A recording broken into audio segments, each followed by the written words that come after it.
অদ্ভুত একটি murder case আসে পুলিশ অফিসার স্মিতা এবং অভিনবের কাছে, যেই কেসের একমাত্র সাক্ষী ছিল কোমায় থাকা একটি মেয়ে। আর এই কোমায় থাকা মেয়েটির কাছ থেকেই কিভাবে এই খুনের রহস্য উদ্ঘাটন করে তারা, সেটাই দেখব আজকের গল্প সাইলেন্স ক্যান ইউ হেয়ার ইটে। তাহলে চলুন আর দেরি না করে এই মুভির কিছু দৃশ্য দেখে নিয়ে মূল গল্প শুরু করা যাক।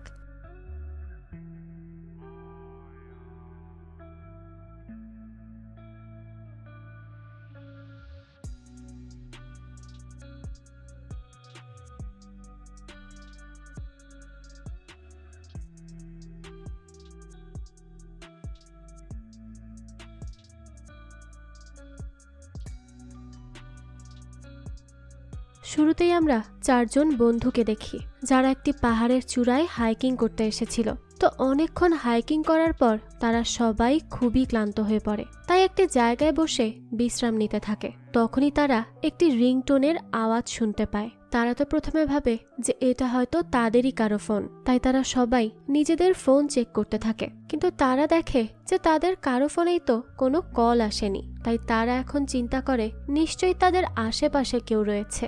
সেখান থেকেই বারবার এই রিংটোনটা শোনা যাচ্ছে, তাই তারা সবাই মিলে ফোনটি খুঁজতে থাকে। আর খুঁজতে খুঁজতে এক সময় গিয়ে একটি মেয়ের লাশ খুঁজে পায়। মেয়েটির নাম পূজা। পূজা একজন জজের মেয়ে। তো হুট করে এই লাশ দেখে এই চার বন্ধু তো খুব ঘাবড়ে যায়, আর তারা দ্রুত পুলিশে জানায়। যার কিছুক্ষণ পরই সেখানে পুলিশ এসে উপস্থিত হয় আর পূজার লাশ নিয়ে চলে যায়। তখন আমরা দেখি পূজার মাথায় আঘাতের চিহ্ন, আর প্রাথমিক দৃষ্টিতে এই চিহ্নকেই তার মৃত্যুর কারণ হিসেবে চিহ্নিত করা হয়। তো এরপর আমাদের পূজার পরিবারকে দেখানো হয়, যারা তার মৃত্যুতে খুবই ভেঙে পড়েছিল। সবাই শোক পালন করছিল। পূজা ছিল তার বাবার খুব আদরের, তাই সে একটু বেশিই ভেঙে পড়ে। তো পূজার বাবা কিন্তু একজন রিটায়ার্ড জজ, তাকে সবাই জাস্টিস চৌধুরী নামেই চেনে। যাই হোক, তো তখন দেখা যায় পূজার বন্ধু কবিতার স্বামী রবি সেখানে আসে। সে পূজার পিতামাতাকে সান্ত্বনা দিতে এসেছিল। তখনই তাদের কথাবার্তা শুনে আমরা জানতে পারি পূজার সেই বন্ধু অর্থাৎ রবির স্ত্রী কবিতা কোমায় চলে গেছে। তাছাড়াও পূজার মৃত্যুর 2 দিন আগে সে রবির বাড়িতে গিয়েছিল কবিতার সাথে দেখা করার জন্য। পূজার কবিতা অনেক ভালো বন্ধু। তো এরপর আমাদের সেই দিনকার দৃশ্য দেখানো হয়, যেখানে পূজা রবির বাড়িতে গিয়ে জানতে পারে কবিতা আর্ট এক্সিবিশনের জন্য পুনেতে গিয়েছে। তাই পূজাও কবিতাকে সারপ্রাইজ দেওয়ার জন্য পুনে যাবে বলে ঠিক করে। এরপর সে সেদিন রাতের বেলা রবির বাড়িতেই থেকে যায়। পরের দিন সকালবেলা রবি তার কাজে বের হয়ে যাচ্ছিল। সে ছিল একজন এমএলএ। স্বাভাবিকভাবেই তার ব্যস্ততাটা অনেক বেশি, তাই সে দ্রুত বাড়ি থেকে বের হয়ে যায়। তখন পূজা বাড়িতেই ছিল, তবে রবি এত তাড়াহুড়ো করে বের হওয়াতে সে পেন ড্রাইভ নিতেই ভুলে যায়। তাই আবারও বাড়ি ফিরে আসে। আর সে যখন তার রুমে যায় তখনই বাইরে চিৎকারের আওয়াজ শুনতে পায়। তাই দৌড়ে বাইরে এসে দেখে কবিতা সিঁড়ির নিচে রক্তাক্ত হয়ে পড়ে আছে, যা দেখে সে তাড়াহুড়ো করে তাকে হাসপাতালে নিয়ে যায়। আর এত কিছুর মধ্যে সে খেয়ালই করেনি পূজা বাড়িতে আছে কি নেই। এইসব কথা শুনে পূজার বাবা বলে তার মেয়ের হত্যা রহস্য শুধুমাত্র একজনই সমাধান করতে পারবে, যে আর কেউ নয়, এসিপি অভিনব। তখন আমাদের এসিপি অভিনবকে দেখানো হয় যে একটি পুরাতন বিল্ডিংয়ে যায় মাদক কেনার বাহানায়। সেখানে সে সুকৌশলে মাদক কিনে নেয়, আর টাকা দেওয়ার সময় একটি ফোন সে ব্যাগের ভেতরেই রেখে দেয়। যেই ফোনের মধ্যে কল দেওয়ার সাথে সাথে সেটা বিস্ফোরিত হয়ে কিছু মাদক ডিলার সেখানেই মারা যায়। আর বাকিগুলোর সাথে পুলিশের কাউন্টার অ্যাটাক হয় এবং একে একে তারা সব ডিলারকে হত্যা করে ফেলে। এদিকে পূজার বাবা জাস্টিস চৌধুরী কমিশনারের সাথে দেখা করতে যায়, যেখানে সে পূজার কেস সমাধানের জন্য অভিনবকে চায়। কিন্তু কমিশনারের মতে অভিনব একজন উগ্র অফিসার, সে কোনো রুলস মানে না। তখন চৌধুরী বলে তার মেয়ে হত্যার রহস্য উদ্ঘাটনের জন্য অভিনবের মতো অফিসারকেই প্রয়োজন। তখনই অভিনব সেখানে আসে। তো কমিশনার তাকে পূজার কেস সমাধানের কথা বলে।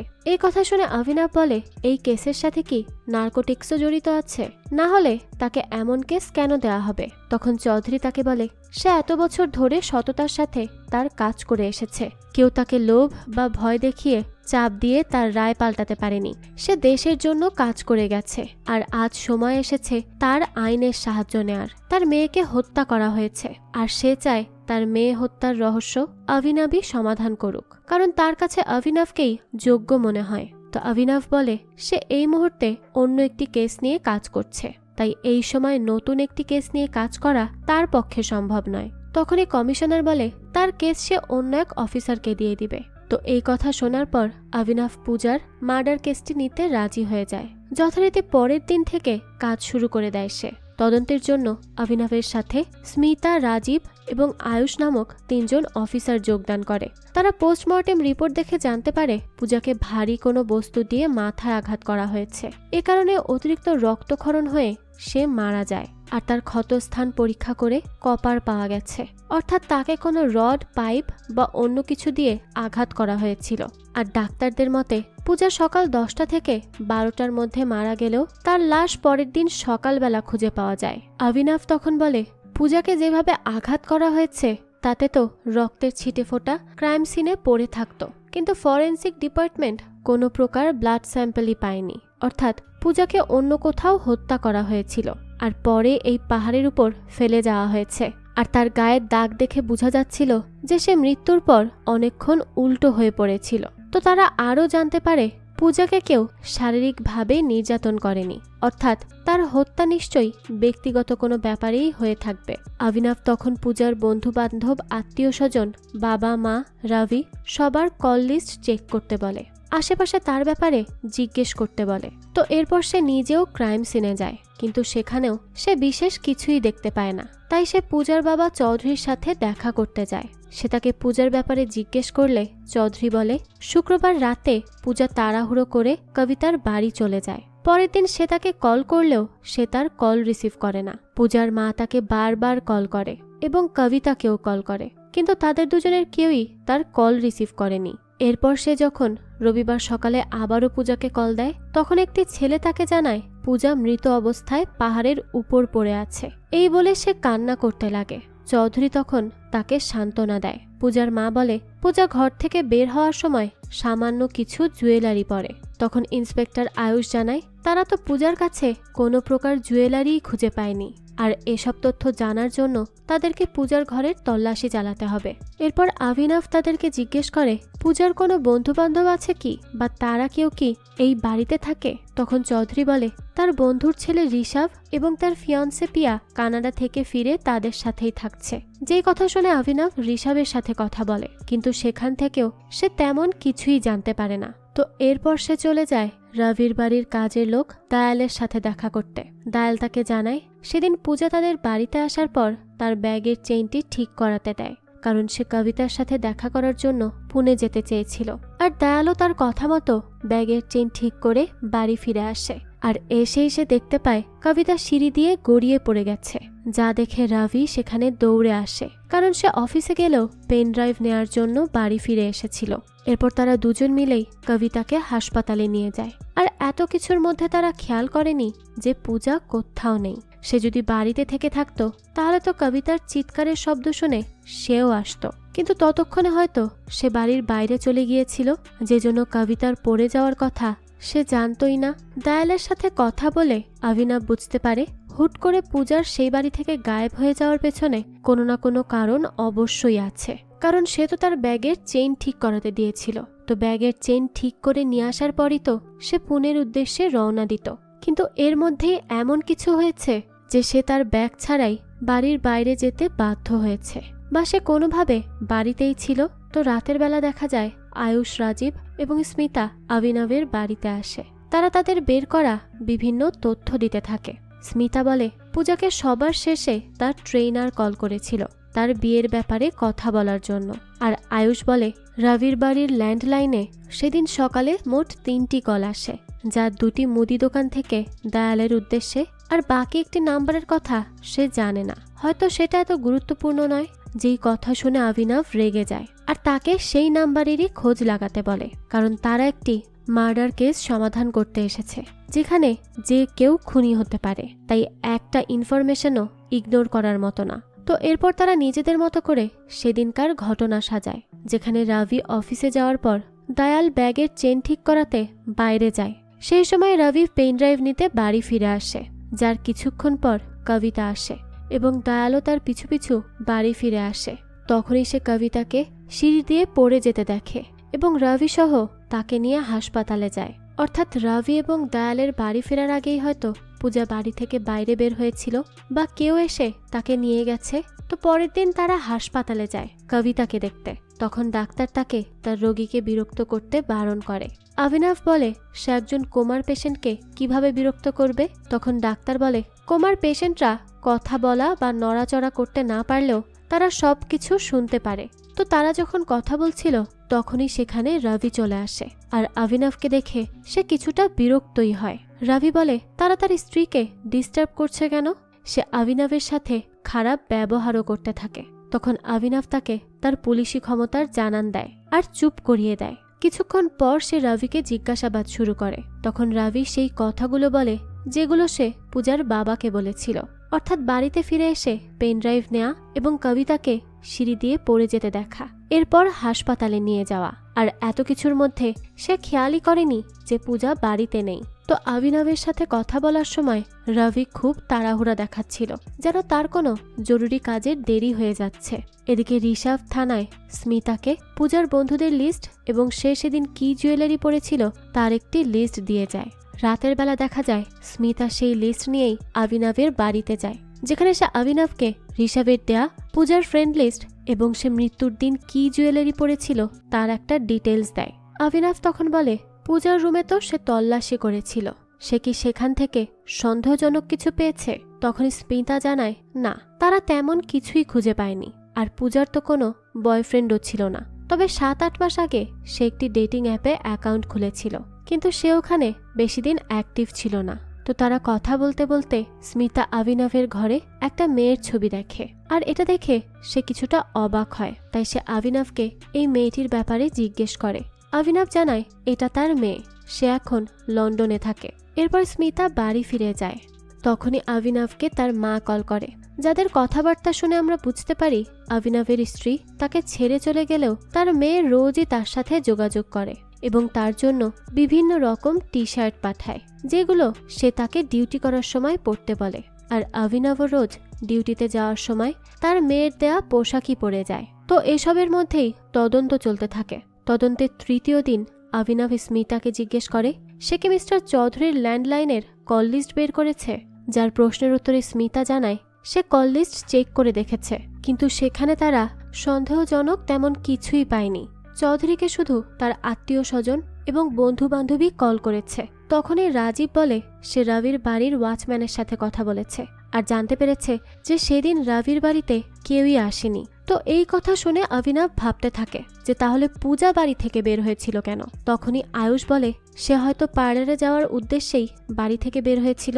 তখনই রাজীব বলে আয়ুষ ঠিক বলেছে, কারণ পূজা যদি বাড়িতে থাকতো তাহলে তো সে কবিতার সিঁড়ি দিয়ে পড়ে যাওয়ার সময় চিৎকারটা শুনতে পেত, আর সে তো আর রবির বাড়ির কাজের লোক দায়ালের মতো কানে কম শোনে না। এই কথা শুনে অভিনব ভাবতে থাকে ঠিকই তো, রাজীব তো ঠিক কথাই বলছে, পূজা তো কানে কম শুনতো না, তার মানে কবিতার সিঁড়ি দিয়ে পড়ে যাওয়ার সময় সে বাড়িতেই ছিল। আর তার কবিতার চিৎকার না শোনার একমাত্র কারণ হলো তাকে আগেই হত্যা করা হয়েছে, আর তার লাশ দেখেই হয়তো কবিতা ভীত হয়ে পালাতে থাকে। সেই সময় সে সিঁড়ি থেকে পড়ে কোমায় চলে যায়। আর পূজা যেহেতু আগেই মারা গেছে তাই তাকে কেউ বাইরে যেতেও দেখেনি। তো তার কথা শুনে স্মিতা বলে তখন তো বাড়িতে দায়াল ছিল, তাহলে কি দায়ালই তাকে হত্যা করেছে। অভিনব বলে দায়াল নয়, এই কাজ রবির, সে হয়তো পূজাকে জোর জবরদস্তি করতে গিয়েছিল, তখনই হয়তো হত্যা করে ফেলেছে বা অন্য কোনো কারণে। তাই তারা এবার রবির কল লিস্ট চেক করে আর দেখতে পায় তাকে বেশিরভাগ কল তার পার্টির মেম্বাররা করেছে। তাছাড়াও রবি সকাল 8টার দিকে স্কাই লঞ্চ নামক একটি বারে কল করেছিল। এরপর আরও একটা বিষয় দেখা যায় যে রবি শ্রীরাম নামের একজনকে 6 থেকে 7 বার কল করেছে। তো এখন অভিনবের কাছে দুটো বিষয় সন্দেহ হয়, এক রবির সকাল সকাল বারে কল করা এবং এই শ্রীরাম, যদিও সে আপাতত শ্রীরামকে রবির বন্ধু বা ডাক্তার বলেই ধরে নিচ্ছে। এরপর সে স্মিতাকে নিয়ে রবির বাড়িতে যায়, যেখানে সে পূজা এবং রবির ঘরের তল্লাশি করে। এরপর সে দায়ালকে জিজ্ঞেস করে তাদের বাড়ি থেকে কি কোনো ল্যাগেজ, আলমারি বা সিন্দুক টাইপের কিছু বাইরে নিয়ে যাওয়া হয়েছে। তখন দায়াল বলে তেমন কিছু তো বাড়ির বাইরে নিয়ে যাওয়া হয়নি, আর যদিও এমন কিছু বাইরে নিয়ে যাওয়া হয় তাহলে তো ভারতী জানবে। ভারতীর কথা শুনে অভিনব জিজ্ঞেস করে সে কে। তখন দায়াল জানায় ভারতী এই বাড়িতেই ঘর পরিষ্কারের কাজ করে, সে শনিবার দুপুরের পর কাজে আসে। তো ভারতীর কথা শুনে অভিনব অবাক হয়ে যায়, কারণ রাভি কিন্তু তাকে বলেছিল যে তার বাড়িতে শুধু একজন কাজের লোক রয়েছে। আর এখন যেহেতু রাভি ভারতীকে ছুটি দিয়ে দিয়েছে, তাই রাভির দিকে সন্দেহের তীর যেন আরও জোরালো হয়। তাই সে এবার দয়ালের কাছ থেকে ভারতীর ঠিকানাটা নিয়ে নেয়। এদিকে আমাদের কবিতাকে দেখানো হয় সে কোমা থেকে ধীরে ধীরে সুস্থ হয়ে আসছিল। সে এখন মাঝে মধ্যেই হালকা রেসপন্স করা শুরু করেছে। ডাক্তার তাকে বিভিন্ন কথা বললে সে ডাক্তারের কথার জবাবে তার একটা আঙুল নাড়ায়, যা দেখে ডাক্তার রবিকে কল করে। কিন্তু আমরা রবির চেহারা দেখে বুঝতে পারি যে কবিতা সুস্থ হয়ে ওঠাতে সে খুব একটা খুশি ছিল না।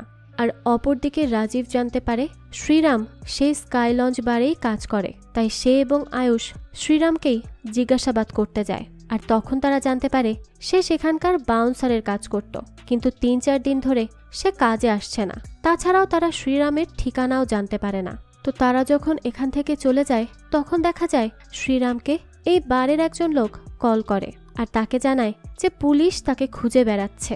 এই কথা শুনে তো শ্রীরামও ঘাবড়ে যায় আর সে সাথে সাথে পারভিন নামের একজনকে কল করে আর তাকে বলে সে কেন এত তাড়াতাড়ি ওই গয়নাগুলো বিক্রি করে দিয়েছে।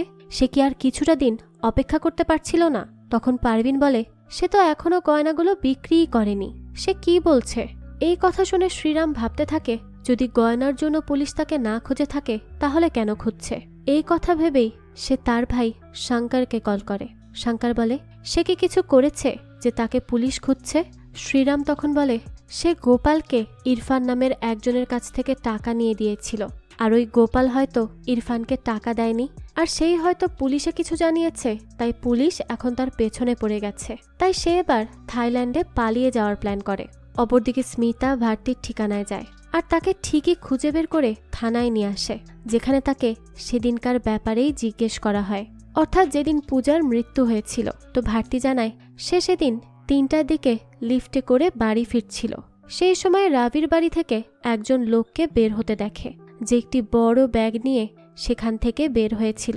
তো সে যখনই ওই লোকটির কাছে যায় সে দ্রুত সিঁড়ি দিয়ে নেমে চলে যায়। তার এই ব্যাপারটা দেখে একটু সন্দেহই হয়, তাই সে দ্রুত এই কথাটা রবিকে জানায়। এই সব কিছু জানার পর রবি তাকে বলে ভয় পাওয়ার কিছুই নেই, সেই ওই লোকটিকে পাঠিয়েছিল। তো এই সব কথা শুনে অভিনব ভারতীকে বলে সে কি ওই লোকটির চেহারা চিনতে পারবে? ভারতী বলে হ্যাঁ, সে তাকে ভালো করেই দেখেছে। তো এরপর তারা একজন আর্টিস্ট দিয়ে ওই লোকটির ছবি আঁকায়, যে আর কেউ নয়, শ্রীরাম। অভিনবরা যখন জানতে পারে সেই লোকটি আসলে শ্রীরাম, তখন তাদের সন্দেহ আরও জোরালো হয়। তাই তারা দ্রুত শ্রীরামের নাম্বার ট্রেস করে আর জানতে পারে সে আগামীকাল সকালবেলা থাইল্যান্ড যাওয়ার প্ল্যান করছে। কিন্তু এখনও তার কোনো খবর পাওয়া যাচ্ছে না, কারণ সে তার ফোন ও সিম ভেঙে ফেলেছে। এদিকে ইরফান শঙ্করকে বন্দি করে আর ভয় দেখিয়ে শ্রীরামকে ভোর 4টার সময় দেখা করতে বলে। পুলিশ শঙ্করের ফোন ট্রেস করে এই কথা জানতে পারে, তাই তারা আগেই সেই জায়গায় অবস্থান করে। কিছুক্ষণের মধ্যেই দেখা যায় ইরফান শঙ্করকে নিয়ে সেখানে চলে আসে। শঙ্কর তখন একটু দূরে গিয়ে শ্রীরামের জন্য অপেক্ষা করছিল, আর কিছুক্ষণের মধ্যেই শ্রীরামও সেখানে চলে আসে। শঙ্কর তখন তাকে এখান থেকে পালিয়ে যেতে বলে, কারণ এখানে তার বিপদ আছে। তো তাদের চালাকি বুঝতে পেরে ইরফান শঙ্করের উপর গুলি চালিয়ে দেয়। ততক্ষণে পুলিশও সেখানে আসে আর ইরফানের সাথে গোলাগুলি হয় তাদের। তো এরপর তারা শ্রীরামকে কোনো মতে নিরাপদে নিয়ে আসে, কিন্তু তখনই শঙ্করকে আহত অবস্থায় দেখে শ্রীরাম দ্রুত গাড়ি থেকে নেমে যায় আর ইরফানের লোকজন একাধারে তাকে হত্যা করার চেষ্টা করতে থাকে। কিন্তু অভিনব তাকে তাদের হাত থেকে বাঁচিয়ে তো নেয়, কিন্তু এর ফলে সেও গুলি খায় এবং পরবর্তীতে শ্রীরাম নিজেও আহত হয়। দৃশ্য চলে যায় পরের দিন সকালবেলা। অভিনবকে হাসপাতালে নিয়ে যাওয়া হলেও সে তার কাজকে বেশি প্রাধান্য দেয়। এই জন্য প্রাথমিক চিকিৎসা নিয়ে সে আবারও অফিসে ফিরে আসে। রাজীব অফিসে এসে অভিনবকে জানায় সে হাসপাতালে গিয়ে শ্রীরামের সাথে দেখা করেছে আর তাকে জিজ্ঞাসাবাদ করে সে জানতে পেরেছে যে সে পূজাকে চেনে না এবং তারা যে পারভিনের কথা বলছিল সে আসলে একজন স্বর্ণকার। যেই কথা শুনে অভিনব পারভিনকে জিজ্ঞাসাবাদ করতে বলে। তখনই সেখানে রবি আসে, তাই সে রবিকে কিছু প্রশ্ন করে। রবিকে সে জিজ্ঞাসা করে রবিকে যখন সে তার বাড়ির কাজের লোক সম্পর্কে জিজ্ঞেস করেছিল তখন সে কেন ভারতীর কথা বলেনি। রবি অ্যাটিটিউড দেখিয়ে বলে সে তখন তার কথা ভুলেই গিয়েছিল, তাই বলেনি। এরপর সে তাকে শ্রীরামের কথা জিজ্ঞেস করে, কারণ ভারতীর কথা মতো সে শ্রীরামকে বাড়ি পাঠিয়েছিল, কিন্তু সে কেন তাকে বাড়ি পাঠিয়েছে এই ব্যাপারে জিজ্ঞেস করলে রাভি বলে কবিতা তাকে কিছু বই ওল্ড এজ হোমে পাঠানোর কথা বলেছিল, কিন্তু সে নানা ব্যস্ততায় তা পাঠাতে পারেনি। তাই সে সেদিন শ্রীরামকে কল করে ওই বইগুলো নিয়ে যেতে বলেছিল। তখনই আয়ুষ বলে তার স্ত্রী হাসপাতালে কোমায় রয়েছে, আর সে 6 বার শ্রীরামকে কল করেছে শুধুমাত্র এই বইগুলো নিয়ে যাওয়ার জন্য। ব্যাপারটা একটু কাল্পনিক বলে মনে হচ্ছে না? তখন রাভি বলে কবিতা তাকে বইগুলো অন্য জায়গায় পাঠাতে বলেছিল, কিন্তু সে ব্যস্ততায় করতে পারেনি। তবে সেদিন যখন সে তার এই খারাপ অবস্থা দেখেছে তখন সে অনেক কষ্ট পায় এবং ভাবতে থাকে কবিতার যদি কিছু হয়ে যায় তাহলে সে নিজেকে ক্ষমা করতে পারবে না, আর অসুস্থ হয়ে যাওয়ার আগে এটাই কবিতার শেষ ইচ্ছা ছিল। তাই সে এই কাজটা তৎক্ষণাৎ করায় নিজের মনের শান্তির জন্য। যে কথা শুনে অভিনবের তেমন বিশ্বাস হয় না, আর রাভি তাদের কোনো প্রশ্নেরই আর উত্তর দিবে না বলে চলে যেতে নেয়। সেই সময় সে পুলিশদের গালিও দেয়, যেটা শুনে অভিনব রেগে গিয়ে রবিকে ধমক দিতে থাকে এবং তাকে এটাও বলে যে পুলিশের ক্ষমতা কি সে তাকে দেখাবে। তখন রবি তাকে বলে সে তাকে দেখে নিবে এবং তাকে তার ক্ষমতা সম্পর্কে জানান দিবে। কিন্তু উত্তেজিত হওয়ার ফলে অভিনবের ক্ষতস্থান থেকে রক্ত বের হতে লাগে। তখন আয়ুষ এবং স্মিতা তাকে বাড়ি নিয়ে যায়। অভিনবের প্রচণ্ড জ্বর এলে স্মিতা সারা রাত জেগে তার সেবা যত্ন করে। সকালবেলা তারা সবাই একসাথে ব্রেকফাস্ট করার সময় রাজীব বলে শ্রীরাম মারা গিয়েছে এবং সে ইরফানের চেহারা দেখেছে, যেটা দেখে মনে হচ্ছিল সে কোনো কারণে ভীত হয়েছিল। এই কথা শুনেই তো অভিনব বলে ভীত চেহারা অর্থাৎ ভয় পাওয়া মুখ। তো কবিতা যেদিন সিঁড়ি থেকে পড়ে যায় দায়াল বলেছিল তাকে দেখে মনে হচ্ছিল সে কিছু একটা দেখে ঘাবড়ে তাড়াহুড়ো করে নামার সময় সিঁড়ি থেকে পড়ে গিয়েছে। আর রবিও বলেছে সে কবিতাকে সিঁড়ি দিয়ে পড়ে যেতে দেখেছে, অর্থাৎ তাদের কাছে একজন প্রত্যক্ষদর্শী রয়েছে। তখন স্মিতা বলে তাদের প্রত্যক্ষদর্শী তো আপাতত কোমায় আছে, এটা দিয়ে কি লাভ হবে তাদের। তো এরপর অভিনব কিচ্ছু বলে না, সে অফিসে যায়। তখন কমিশনার তাকে দেখা করতে বলে। তো সে কমিশনারের কাছে গেলে কমিশনার তাকে বকা দেয় বিনা অনুমতিতে এমন গোলাগুলি করার জন্য, কারণ তার জন্য অনেক মানুষ মারা গেছে। তখন অভিনব বলে তারা শুধু একজন সাসপেক্টকে ধরতে গিয়েছিল, কিন্তু তাদের উপর অতর্কিত হামলা চালানো হয়েছে, তাই সে গোলাগুলি করতে বাধ্য হয়েছিল। কিন্তু এরপরও দেখা যায় কমিশনার তার থেকে পূজা হত্যার কেসটি নিয়ে নেয় আর এই কেসটি দিয়ে দেয় ক্রাইম ব্রাঞ্চকে। আর তখন আমরা বুঝতে পারি অভিনবকে এই কেস থেকে সরিয়ে দেওয়ার পেছনে রবির হাত আছে। তো অভিনব পূজার বাবা মিস্টার চৌধুরীকে বলে তাকে এই কেস থেকে সরিয়ে দেওয়া হয়েছে, তাই সে যেন তাকে দ্বিতীয় সুযোগ দেয়। আর অভিনব তার কাছে 2 দিনের সময়ও চায়। সে 2 দিনের মধ্যেই কেস সমাধান করার কথা বললে চৌধুরী তাকে 2 দিনের সময় দেয়। বাড়ি ফিরে অভিনব ভাবতে থাকে যে রবি কখন বাড়ি ফিরে এসেছে এবং সে কিভাবে পূজাকে হত্যা করেছে। সে পূজার হত্যার সময় মিলাতে পারছিল না। তো পরের দিনই সকালবেলা সে মিস্টার চৌধুরীকে কল করে আর জিজ্ঞেস করে যে একজন কোমার পেশেন্টের জবানবন্দি কি কোর্টে পেশ করা যাবে। তখন চৌধুরী বলে কোমার পেশেন্টের বয়ান আদালতে গ্রহণযোগ্য নয়। যেই কথা শুনেও সে কবিতার সাথে কথা বলতে চায়, যে জন্য সে চৌধুরীর থেকে অনুমতি চাইলে সে তাকে অনুমতি দিয়ে দেয়। তাই অভিনব হাসপাতালে চলে যায় কবিতার স্টেটমেন্ট নেওয়ার জন্য। সে কবিতাকে বলে তার স্বামী রবি তার বন্ধু পূজার সাথে কি জোর জবরদস্তি করে তাকে কি হত্যা করেছে। সে কবিতাকে বলে যদি তার কথা সত্যি হয় তাহলে যেন সে তার আঙুল দিয়ে ইশারা করে। তখনই রবি এসে তাকে বাধা দিতে থাকে। অভিনব বলে সে যদি পূজাকে হত্যা না করে থাকে তাহলে কোমায় পড়ে থাকা তার স্ত্রীর জবানবন্দিকে এতটা ভয় পাচ্ছে কেন। যে কথা শুনে রবি এবার চুপ হয়ে যায়। এরপর সে আবারও কবিতাকে জিজ্ঞেস করে তার স্বামী কি পূজাকে মেরেছে, যদি মেরে থাকে তাহলে যেন সে তার আঙুল দিয়ে ইশারা করে, কিন্তু পূজা তা করে না। এরপর সে যখন আবারও কবিতাকে জিজ্ঞেস করে সে বাড়ি ফেরার আগেই কি পূজার লাশ বাড়িতে ছিল, তো এই কথা শুনেই রবি সেখানে অভিনবকে বাধা দিতে থাকে। সে অভিনবের সাথে ধস্তাধস্তি শুরু করে দেয়, যে যেন কবিতা তার আঙুল দিয়ে হ্যাঁ বোধক ইশারা করলেও তারা কেউই তা খেয়াল করে না। অর্থাৎ এই থেকে একটা বিষয় তো ক্লিয়ার যে কবিতা বাড়ি ফেরার আগেই পূজার খুন হয়। তো অফিসে ফিরে অভিনব ভাবতে থাকে সে যদি কবিতাকে 2 নম্বর প্রশ্নটি আগে করত তাহলে হয়তো অনেক কিছুই ক্লিয়ার হয়ে যেত। এরপর সে বলতে থাকে রবি এই কেসের সাথে জড়িত আছে সে নিশ্চিত, কিন্তু কিভাবে তা সে জানে না। তাই সে আয়ুষকে জিজ্ঞেস করে তারা কি পূজার ব্যাগ চেক করে কিছু পেয়েছিল। স্মিতা বলে তারা পূজার ব্যাগে 3টি পেন ড্রাইভ পেয়েছিল। অভিনব বলে ব্যাগের মধ্যে এমন কিছু ছিল যেটা সে কবিতাকে পুনে গিয়ে দেখাতে চেয়েছিল। তো অভিনব তখন আয়ুষকে ওই পেন ড্রাইভের ব্যাপারে জিজ্ঞেস করলে আয়ুষ বলে সে 3টি পেন ড্রাইভের মধ্যে 2টির মধ্যে গান আছে, আর একটার মধ্যে হয়তো বাচ্চাদের ফেরি টেলস বা ছড়া এইসব কিছুই হবে। এই কথা শুনে অভিনব বলে সে কি ফেরি টেলস লেখা পেন ড্রাইভটি চেক করেছে? আয়ুষ বলে না। এই কথা শুনে তো অভিনব প্রচণ্ড রেগে যায়। সে তাদেরকে বকাঝকা করতে থাকে, কারণ তারা ছোট ছোট বিষয়গুলোকে এইভাবে উপেক্ষা করলে তো এই কেস সমাধান করা সম্ভব নয়। তো এরপর সে রবির বিল্ডিংয়ের বুক রেজিস্টার চেক করে, যেখানে সে এমন কিছু লক্ষ্য করে যেটা এই কেসের মোড় ঘুরিয়ে দেয়। এরপর সে রবির ল্যান্ডলাইনে পিসিও থেকে আসা কলের ব্যাপারে জিজ্ঞেস করে কনস্টেবল জাভেদকে। তখন সে জানায় পিসিওটি রবির বাড়ির পেছনের। যেই কথা শুনে অভিনব বলে এই কলের মধ্যেই কোনো না কোনো রহস্য লুকিয়ে আছে। তো এরপর সে সোজা চলে যায় পূজার বাড়িতে, যেখানে আগে থেকেই রবি, ঋষভ, তার ফিয়ন্সে পিয়া এবং পূজার বাবা মা ছিল। অভিনব ফরেন্সিক ডিপার্টমেন্টকে রবির বাড়িতে পূজা যেই রুমে ছিল সেই রুমে পাঠিয়ে দেয়।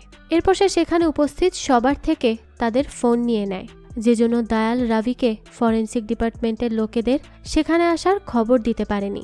অভিনব তখন রবিকে বলে পূজার হত্যার দিন সে আনুমানিক 10টা 20-এর দিকে বাড়ি ফিরে এসেছিল পেন ড্রাইভ নেওয়ার জন্য, যার বাড়ি আসার কিছুক্ষণের মধ্যেই কবিতাও বাড়ি ফিরে আসে এবং সে সিঁড়ি থেকে পড়ে যায়। এরপর সে ঋষভকে বলে সেদিন সে কোথায় ছিল, যার প্রশ্নের উত্তরে ঋষভ জানায় সে শুক্রবার তার বন্ধুর বাড়িতে গিয়েছিল, আর শনিবার অর্থাৎ পূজার হত্যার দিন সে 12টা নাগাদ বাড়ি ফিরে আসে। তখনই অভিনব বলে সে 12টার সময় বাড়ি ফেরার আগে 10টার দিকে রবির বাড়িতে গিয়েছিল। ঋষভ বলে সে কেন রবির বাড়িতে যাবে, সে রবির বাড়ি যায়নি। তখন রাজীব রবির বাড়ির দারোয়ানকে সেখানে নিয়ে এসে জিজ্ঞেস করে রবি ছাড়া সেদিন রবির বাড়িতে আর কে গিয়েছিল। তখন দারোয়ান ঋষভকে দেখিয়ে বলে সে সেদিন রবির বাড়িতে গিয়েছিল। ঋষভ বলে সে কেন সেখানে যেতে যাবে, আর সে যদি যেও থাকে তাহলে তার প্রমাণ কি? তখন অভিনব তাকে নাম রেজিস্টারের খাতা দেখায়। ঋষভ বলে কই, সেখানে তো তার নামই নেই। তখন অভিনব বলে সেখানে তার নাম নেই কারণ সে তার নাম লেখেইনি। সে সেখানে থাকা শুক্রবারের লিস্টে সুখবীর নামের একজনের নাম দেখে, আর এটা দেখেই সে নাম কপি করে দেয়। কিন্তু সে নাম কপি করলেও হাতের লেখা তো আর কপি করতে পারে না, আর এখানেই সে ধরাটা খেয়ে যায়। আর তারা তা নিশ্চিত হয়েছে ঋষভ যখন পূজার ফ্রেন্ড লিস্টের ডিটেলস দিতে এসে স্বাক্ষর করে গিয়েছিল। ঋষভ প্রথমে তা অস্বীকার করলেও পরবর্তীতে তা মেনে নেয় যে সে পূজার সাথে দেখা করতে রবির বাড়িতে গিয়েছিল, কিন্তু সে রবির বাড়িতে 10টা 25-এর দিকে গিয়েছিল।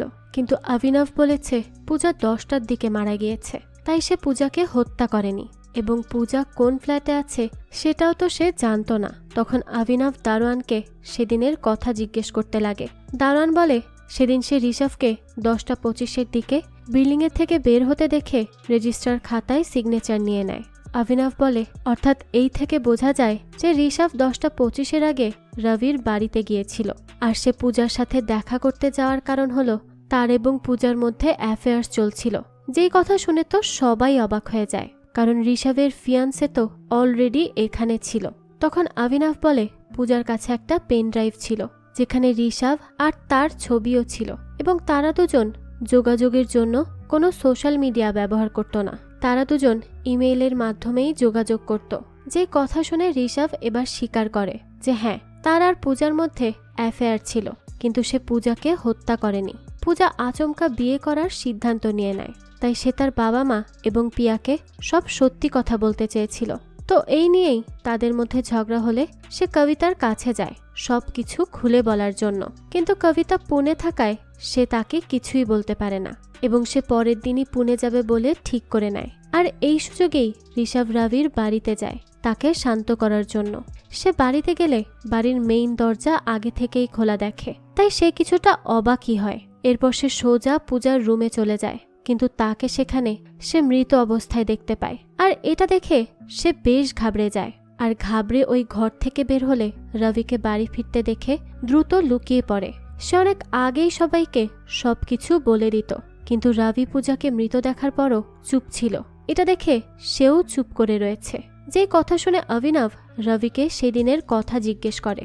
এবার তো রবিকে সত্যি কথা বলতেই হয়। তখন রবি বলতে থাকে সে যখন বাড়ি ফেরে পেন ড্রাইভ নেওয়ার জন্য, তখন সে পূজাকে রুমে শুয়ে থাকতে দেখে, তাই সে তার কাছে যায়, কিন্তু সে যখনই দেখে পূজা মারা গিয়েছে তখন সে খুব ঘাবড়ে যায়। তাই সে দ্রুত তার অ্যাসিস্ট্যান্টকে কল করে আর তাকে সব কথা জানায়। সে পুলিশে কল দিতে পারে না কারণ সে একজন এমএলএ আর পূজার মৃত্যু তার বাড়িতেই হয়েছে। এই ঘটনা চারিদিকে রটে গেলে তার নামে খামোখাই দুর্নাম ছড়াতো। তাই সে তার অ্যাসিস্ট্যান্টের কাছেই হেল্প চায়। তখন তার অ্যাসিস্ট্যান্ট তাকে শ্রীরামের নাম্বার দেয়। তো রবি যখন শ্রীরামকে কল করছিল তখনই তার চিৎকারের আওয়াজ শুনে কবিতা সেখানে আসে আর পূজার লাশ দেখে ঘাবড়ে গিয়ে সিঁড়ি থেকে পড়ে কোমায় চলে যায়। আর এরপর শ্রীরাম এসে পূজার লাশ নিয়ে যায়, যাকে লাশ নিয়ে যাওয়ার সময় ভারতী দেখেছিল। আর এই সত্য গোপন করার জন্য এবং লাশ লুকানোর অপচেষ্টা করার জন্য ঋষভ এবং রবিকে পুলিশ গ্রেফতার করে। ওদিকে ফরেন্সিক ডিপার্টমেন্ট পূজার ঘরে তার ব্লাড স্যাম্পল পায়। তো অফিসে ফিরে এসে আয়ুষরা সবাই তো খুব আনন্দ করতে থাকে, কারণ তারা তো ভেবেছে তারা কেসটি সমাধান করে ফেলেছে। কিন্তু অভিনব বলে সে এখনও পিসিও থেকে আসা কল নিয়েই ভাবছে যে কে সেদিন পূজাকে কল করতে পারে। তাই তার কাছে মনে হচ্ছে এই কেসটা এখনও সমাধান হয়নি, কারণ তারা তো এখনও আসল খুনিকেই খুঁজে বের করতে পারেনি। তো সে এই বিষয়ে খোঁজ লাগানোর জন্য আয়ুষ এবং স্মিতাকে সে পিসিওর মালিকের কাছে পাঠিয়ে দেয়, যেখানে তারা পিসিওর মালিকের সাথে কথা বলে জানতে পারে সেদিন এই এলাকায় একটা রাজনৈতিক সমাবেশ ছিল। তাই তার দোকানের সামনে সিসিটিভি ক্যামেরাও লাগানো ছিল। তাই তারা সেখান থেকেই দেখে নিতে পারবে সেদিন এখানে কে কে এসেছিল। আর অপরদিকে অভিনব যখন অফিসে বসেছিল তখনই পিয়া সেখানে আসে আর ঋষভের সাথে দেখা করতে চায়, কারণ সে আবারও কানাডা ফিরে যাচ্ছে। আর যাওয়ার আগে সে ঋষভের সাথে একবার দেখা করতে চায়। তো অভিনব তাকে যাওয়ার অনুমতি দিয়ে পাঠিয়ে দিলেও সে আবারও তাকে তার কাছে ডেকে পাঠায়। তো পিয়া সেখানে এলে সে পিয়াকে জিজ্ঞেস করে সে কখন জানতে পেরেছিল যে ঋষভ আর পূজার মধ্যে অ্যাফেয়ার আছে। পিয়া বলে সে তো সেদিনই প্রথম তার মুখ থেকে এই কথা জেনেছে, এর আগে তো সে কিছু বুঝতেও পারেনি। তো কথায় কথায় অভিনব বলে তারা যখন খুনের আশেপাশে চেক করেছে তখন অনেক খুনির অনেক কিছু খুঁজে পায়, যেমন চুল, নখ, জুয়েলারি, আরও কত কিছু।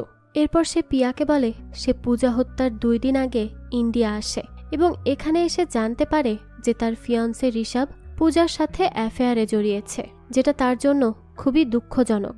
এই কথা শুনেই তো পিয়া উত্তেজিত হয়ে ওঠে আর বলতে থাকে সে ঋষভ আর পূজার ইমেলগুলো নিজে পড়েছে আর পূজাই তো ঋষভকে তার জালে ফাঁসানোর চেষ্টা করেছিল। তখন অভিনব বলে এর মানে পূজার মৃত্যুর আগে সে ঋষভ আর পূজার ইমেলগুলো পড়েছিল। তো ততক্ষণে সেখানে স্মিতারাও এসে পড়ে আর বলতে থাকে সে কি জানে পিসিও থেকে কে কল করেছিল। তখন অভিনব বলে পিসিও থেকে পিয়া কল করেছিল। যেই কথা শুনে পিয়া বলে সে কোনো কল করেনি, সে কেন কল করতে যাবে, তারা খামোখাই তার উপর দোষ চাপাচ্ছে। এই বলে সে তাড়াতাড়ি সেখান থেকে চলে যেতে নেয়। তখনই স্মিতা তাকে গ্রেফতার করে, কারণ পূজার আসল খুনি স্মিতা। স্মিতাকে গ্রেফতার করার পর স্মিতা অভিনবকে জিজ্ঞেস করে সে কিভাবে বুঝতে পেরেছে যে পিয়া পিসিও থেকে কল করেছে। তখন অভিনব বলে সে পিয়ার হাতের ব্রেসলেটটি দেখেই সব বুঝতে পেরেছে যে পিয়াই আসল খুনি, কারণ কিছুদিন আগে সে যখন রবির বাড়িতে যায় তখন সে সেখানে পূজার খুন হওয়া রুমটিতে একটি ব্রেসলেটের ছেঁড়া অংশ দেখে, যেটা সে পিয়ার হাতেও দেখেছে। সে আরও বলে পিয়া বৃহস্পতিবার ঋষভের ইমেল পড়েছে এবং শুক্রবার জানতে পারে পূজা রবির বাড়িতে। তাই সে শনিবারই রবির বাড়িতে পিসিও থেকে কল করে আর সেই কলটাই পূজা রিসিভ করেছিল এবং সে সেখান থেকেই শিওর হয়ে নেয় যে পূজা সেখানেই আছে। এরপর আমাদের দেখানো হয় সেদিনকার ঘটনা, যেখানে পিয়া পিসিও থেকে কল করে জিজ্ঞেস করে পূজা কি বাড়িতে আছে। আর তখন দেখা যায় পূজাই সেই কল রিসিভ করে আর বলে সে বাড়িতেই আছে। তো পূজা যে সেখানে আছে এটা শিওর হয়ে পিয়া চলে যায় রবির বাড়ি। তো সেই সময় বিল্ডিংয়ের গার্ড অন্য কাজে ব্যস্ত ছিল, তাই সে খুব সহজেই রবির বাড়িতে চলে যায়। তো সে রবির ফ্ল্যাটের দরজা নক করলে পূজা দরজা খোলে এবং পিয়া বলে সে তার সাথে ঋষভের ব্যাপারে কথা বলতে চায়। পূজা তখন বলে সে তো তার সাথে কোনো কথা বলবে না, তার যা বলার সে যেন ঋষভের সাথে বলে নেয়। এই বলে সে তার মুখের উপরেই দরজা লাগিয়ে দেয়, যে জন্য পিয়ার অনেক রাগ হয়ে যায়। সে দরজাতেই লাথি দিয়ে সেখান থেকে চলে যেতে নেয়, কিন্তু তখনই দেখা যায় যে দরজাটা খুলে যায়, কারণ রবির বাড়ির দরজায় কয়দিন আগে থেকেই একটু সমস্যা হচ্ছিল, লক ঠিকমতো কাজ করত না। তাই সেটা এই এক লাথিতেই খুলে যায়। আর এই দরজা খোলা পেয়েই তো পিয়া সোজা চলে যায় পূজার রুমে। তো সেই সময় দেখা যায় পূজা ঋষভকে কল করতে যায়, কিন্তু তার আগেই সেখানে পিয়া চলে আসে এবং পিয়ার সাথে তার অনেক কথা কাটাকাটিও হয়। তো এই কথা কাটাকাটির এক পর্যায়ে পিয়া উত্তেজিত হয়ে পূজার মাথায় একটি ল্যাম্পস্টিক দিয়ে আঘাত করে বসে। এর ফলে পূজার অতিরিক্ত রক্তক্ষরণ হয়ে সে সেখানেই মারা যায়। আর এটা দেখে পিয়াও ঘাবড়ে যায় আর দ্রুত সেখান থেকে বেরিয়ে আসে। এর কয়েক মিনিট পরই সেখানে ঋষভ আসে। সেও এই ঘটনা দেখে এখান থেকে পালিয়ে যায়। আর এরপর থেকে সমস্ত ঘটনা ঘটতে থাকে। তো এভাবেই এই পুরো মার্ডার কেসটি সলভ হয়ে যায়। অভিনব একজন নার্কোটিক্স অফিসার হয়েও একটা মার্ডার কেসকে এত সুন্দরভাবে সমাধান করলো, এটা সত্যিই প্রশংসার দাবিদার। তবে অভিনব কিন্তু একা এত কিছু করতে পারত না যদি না তার কাছে এত ভালো ভালো টিম মেম্বাররা থাকতো। তো তাদের সকলের প্রচেষ্টাতেই এই দুর্ভেদ্য মার্ডার কেসটাও সলভ করা গিয়েছে খুব সহজেই। কিন্তু তাদের কাজ এখানেই থেমে থাকে না। পরবর্তীতে তারা আরও একটি কেস হাতে পায়, যেখানে এক রাতের মধ্যেই হয়েছিল 7টি খুন। তবে এতগুলো খুনের পেছনে কে জড়িয়ে আছে? একসাথে এতগুলো মানুষ মারার পেছনের আসল উদ্দেশ্যটাই বাকি। আর অভিনবরা কি পারবে এই রহস্য উদ্ঘাটন করতে? সেই সবই আমরা জানতে পারবো এই গল্পের পরবর্তী পার্টে, যেটা আমি খুব শীঘ্রই আপনাদের জন্য নিয়ে আসার চেষ্টা করব। আপনাদের মধ্যে কে কে এই গল্পের পরবর্তী পার্ট দেখতে চান সেটা অবশ্যই কমেন্ট করে জানাবেন। আর এই গল্পটি কেমন লেগেছে সেটাও কিন্তু জানাতে ভুলবেন না। যদি এতটুকুও ভালো লেগে থাকে তাহলে একটি লাইক দিয়ে যাবেন। আর হ্যাঁ, আমাদের এই চ্যানেলে কিন্তু প্রতিনিয়তই নতুন নতুন ভিডিও আপলোড করা হয়। সেই সব ভিডিওর আপডেট পেতে আমাদের চ্যানেলটিকে সাবস্ক্রাইব করে বেল আইকনে অল দিয়ে রাখতে কিন্তু ভুলবেন না। আজকে তাহলে এই পর্যন্তই। আবারও হাজির হব নতুন কোনো ভিডিও নিয়ে। সেই পর্যন্ত সবাই ভালো থাকবেন আর আমাদের চ্যানেলের সাথেই থাকবেন। ধন্যবাদ।